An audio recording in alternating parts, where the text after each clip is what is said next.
विद्यार्थियों, आज की वीडियो में हम जनवादी चीन के संविधान की जो पृष्ठभूमि है उस पर अध्ययन करेंगे और फिर उसकी विशेषताओं का अध्ययन करेंगे बाद में। तो सबसे पहले हम देखते हैं कि जनवादी चीन की क्या परिचय है, क्या इसकी भौगोलिक स्थिति है, क्या विचारधारा है ना, इसके बारे में अध्ययन करते हैं। सबसे चीन के जो संविधान का जो है वो अध्ययन का महत्व हमारे लिए इसलिए है क्योंकि यह जो चीन है, जैसा कि आप जानते ही हो कि जो विश्व की 5 महाशक्तियां हैं जिन्हें कि संयुक्त राष्ट्र संघ में भी प्रतिनिधित्व मिला हुआ है और उसमें चीन भी एक है, तो अंतर्राष्ट्रीय राजनीति में एक प्रमुख शक्ति है और विश्व का सर्वाधिक जनसंख्या वाला देश है यह। और चीन के बारे में नेपोलियन बोनापार्ट ने पहले कहा था कि यह जो है सोया हुआ दानव है और उसे सोने दो, क्योंकि जब वह जागेगा तो संसार को हिला के रख देगा, है ना। तो इस तरह से जो चीन जो है मतलब निरंतर अपनी जो है साम्राज्यवादी साम्यवादी विचारधारा के प्रभाव से पूरे विश्व में जो है प्रसिद्ध है।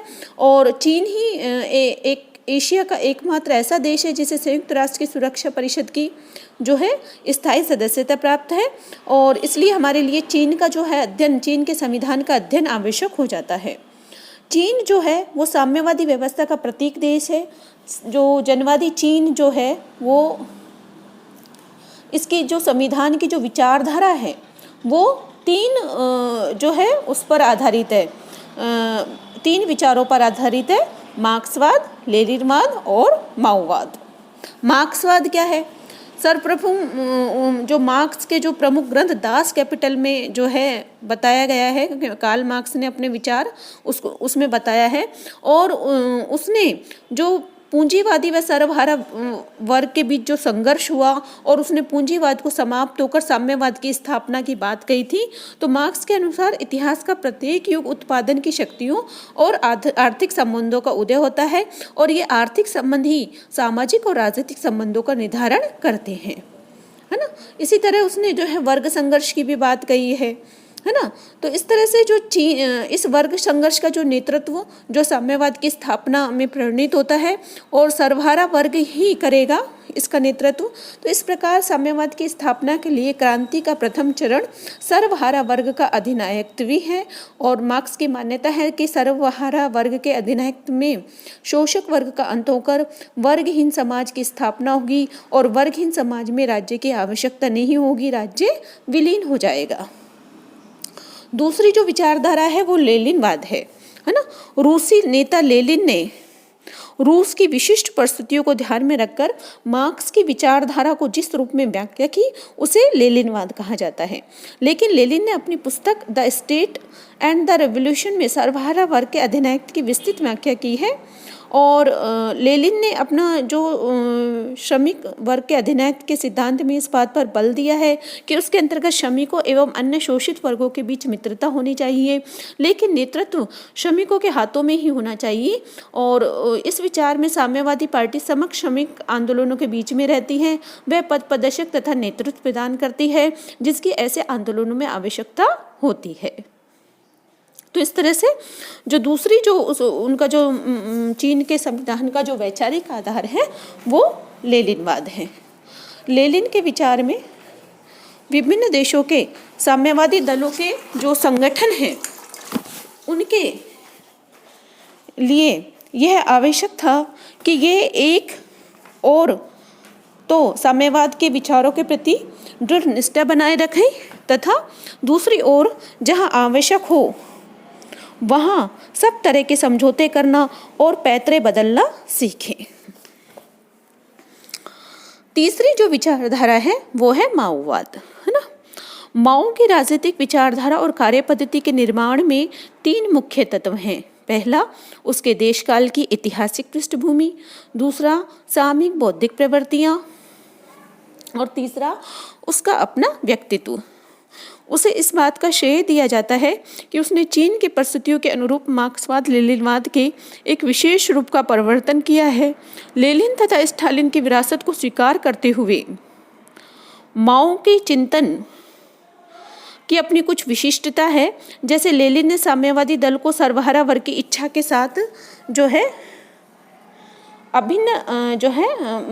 अभिन्न मान लिया था। लेकिन चीन में सर्वहारा वर्ग का अस्तित्व ही नहीं था। फिर माओ और उसके अनुयायियों ने साम्यवादी दल को कृषि क्रांति का नेता बना दिया। लेकिन लेनिन ने दलीय संगठन के कुछ मूलभूत सिद्धांतों का निरूपण किया और उसका विचार था कि इन सिद्धांतों का पालन सभी देशों के साम्यवादी द्वारा किया जाना चाहिए। माओ ने दलीय संगठन के इस सिद्धांतों को और भी कड़ा कर दिया, है ना।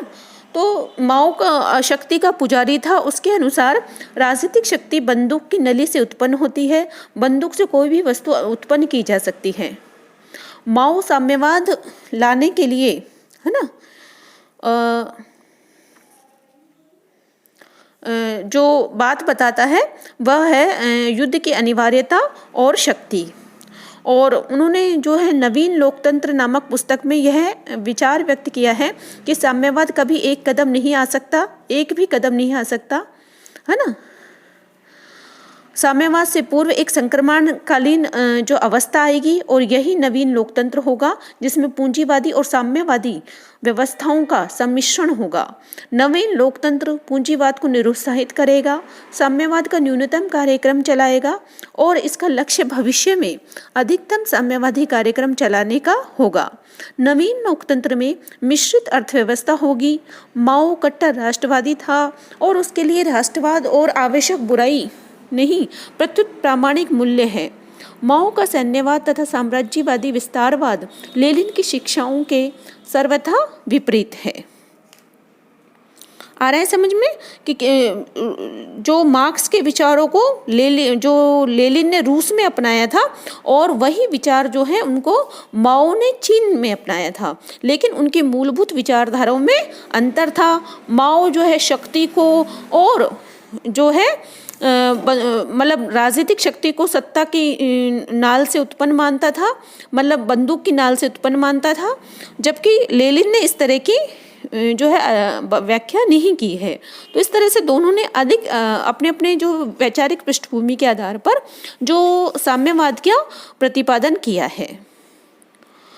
चीन की जो संविधान का इसलिए भी विशेष महत्व है कि साम्यवाद और आर्थिक उदारवाद के बीच जो है समन्वय के लिए या फिर यह अग्रसर है ना। कैसे अग्रसर है कि चीन में जो साम्यवादी क्रांति का स्वरूप सोवियत रूस की क्रांति से भिन्न था, है ना। और साम्यवादी क्रांति के बाद चीन की राजनीतिक व्यवस्था संपूर्ण व्यवस्था में बड़ी मात्रा में गतिशीलता की स्थिति देखी गई। माओ के निधन के बाद जो विशेषता पिछले 2 दशकों में देंग जियोंगपिंग, फिर जियांग जेमिन और वर्तमान में हू जिनताओ के नेतृत्व में चीन की अर्थव्यवस्था और सांस्कृतिक जीवन को राज्य आरोपित नियंत्रणों से मुक्ति और उदारवाद की दिशा में क्रमशः आगे बढ़ने का कार्य जारी रहा है। चीन अर्थ प्रधान सभ्यता और संस्कृति की दिशा में आगे बढ़ रहा है और राजनीतिक क्षेत्र में नियंत्रण बनाए रखते हुए भी नागरिक स्वतंत्रताओं की बात कर रहा है। चीन जो है आर्थिक और राजनीतिक क्षेत्र में अंतर्द्वंद की स्थिति से गुजरते हुए चीन ने राजनीतिक नेतृत्व में शीघ्र ही परिवर्तन किए हैं।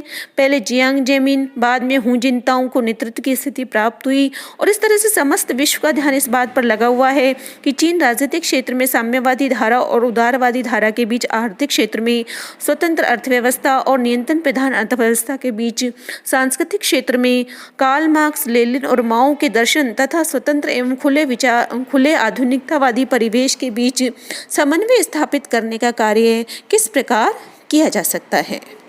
भारतीयों के लिए भी संविधान का विशेष महत्व है क्योंकि जनसंख्या की दृष्टि से ये दोनों ही देश बहुत बड़े हैं। यदि दोनों देश अंतर्राष्ट्रीय राजनीति में परस्पर सहयोग करें तो अंतर्राष्ट्रीय राजनीति की दशा और दिशा ही बदल जाएगी। व्यवहार में इन दोनों देशों में के आपसी संबंध घनिष्ठ मैत्री और घोषणाओं मैत्री के कमजोर होने, घोर अमैत्री और पुनः मैत्री की ओर बढ़ते हुए चरणों से गुजरते रहे हैं और उम्मीद की जाती है कि दोनों देशों के बीच मैत्री की स्थिति बनी रहेगी, लेकिन प्रतिद्वंदिताएं और आशंकाएं अपनी जगह हैं। हाल ही में कोविड-19 महामारी के कारण दोनों देशों के बीच में जिस तरह से जो बातें हुई उससे ये लगता है कि जो है उनमें राजनीतिक प्रतिद्वंद्विता जारी है, परंतु इस संविधान का महत्व हमारे लिए तो है ही, क्योंकि चीन और भारत आर्थिक और सामाजिक और सांस्कृतिक समस्याएं लगभग एक जैसी है और बढ़ती जनसंख्या, निर्धनता और अशिक्षा आदि समस्याओं को हल करने में चीन भारत की तुलना में सफल रहा है। चीन में जनसंख्या विस्फोट पर रोक लग गई है और वहाँ जनसंख्या वृद्धि दर कम है। वहाँ केवल 10% लोग ही निर्धनता की जो सीमा से नीचे हैं। तो इस तरह से भारत की राजनीतिक व्यवस्था से चीन यद्यपि भिन्न है, लेकिन भारत और चीन एक दूसरे से बहुत कुछ सीख सकते हैं। अब हम देखते हैं कि चीन जो है उसकी भूमि और उसके जो लोगों के बारे में थोड़ा सा जानकारी करते हैं कि चीन जो है वो एशिया महाद्वीप में स्थित है। कोरिया की सीमा पर यालू नदी से लेकर वियतनाम की सीमा तक पेल्मू नदी तक इसका विस्तार है। इसके दक्षिण में हिमालय पर्वत की श्रेणियाँ और उत्तर पूर्व में रूस है। हिमालय पर्वत चीन को भारत, भूटान और नेपाल से अलग करता है। चीन की राजधानी बीजिंग है। क्षेत्र की फल की दृष्टि से विश्व का सबसे बड़ा देश है और इसका क्षेत्रफल 95.9 लाख वर्ग किलोमीटर है। इसका समग्र क्षेत्र 22 प्रांतों, 5 स्वायत्त क्षेत्रों, 4 नगरपालिकाओं व 2 विशेष प्रशासनिक क्षेत्रों में बटा हुआ है। चीन ताइवान को अपना 23वां प्रांत मानता है। यद्यपि ताइवान जो है एक पृथक स्वतंत्र संप्रभु राज्य है। पिछले लगभग 2 दशकों में चीन जनसंख्या नियंत्रण के कार्यक्रम को अपना रहा है और 10 वर्षों में जनसंख्या नियंत्रण के काल में गति आई है ना। भारत के समान ही चीन के लोगों का मुख्य व्यवसाय जो है वो कृषि है, जिसमें लगभग 75% जनसंख्या लगी हुई है। खनिज पदार्थों का चीन में बाहुल्य है। चीन के प्रमुख उद्योग लोहा, इस्पात से बनी हुई मशीनें, मोटरें, जलयाल, सीमेंट, कपड़ा, कागज़ और रबड़ के जूते आदि हैं। तो आज जो है चीन राजनीतिक क्षेत्र में साम्यवादी व्यवस्था को अपनाए हुए है और आर्थिक क्षेत्र में प्रथम श्रेणी का औद्योगिक राष्ट्र बनने की दिशा में अग्रसर है। तो यह न केवल आर्थिक विकास वरन चीन के सर्वांगीण विकास की दिशा में भी एक महत्वपूर्ण कदम है। चीन के बारे में ये जो प्रारंभिक जानकारी के बाद अब हम इसके बारे में जो है इसकी जो संवैधानिक विकास और इसकी संविधान की विशेषताओं का अध्ययन करेंगे। अब तक के लिए इतना ही। धन्यवाद।